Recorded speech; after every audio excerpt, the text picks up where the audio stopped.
So what's up mga ka-idol? Meron naman po tayong may babahagi ngayong araw.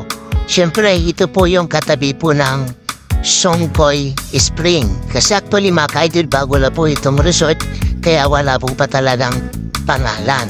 So siyempre, ang kagandahan kasi dito mga ka-idol, 20 pesos entrance, pwede na pa tayong maligo dito. At sa kung gusto din naman natin mag-video, okay, pwede rin 100 per table. At sa kagandahan dito mga ka-idol, yung 5 pesos natin para sa video, okay, dalawang kanta na yon. So tara mga ka-idol, abangan nyo po yung mga acrobatic shot ng mga Masculados din. Tignan nyo naman mga ka-idol, ang galing mag-tumbling ay mag-ikot pala.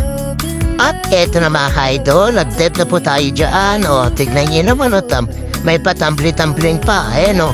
Oh, yan, oh. Tapos ako niyan, tignan nyo, kaya ko mag-tip. Ayan, at sa katsal video, ay, nanginginig, oh. Grabeng pagod at enjoy talaga namin dito mga ka-idol kasi wala po talaga kaming ibang ginawa kundi mag-swimming, mag-tumbling at mag-tumbling. So, sobrang enjoy talaga dito mga ka-idol. Ayan, hanggang sa muli po ulit mga ka-idol. God bless.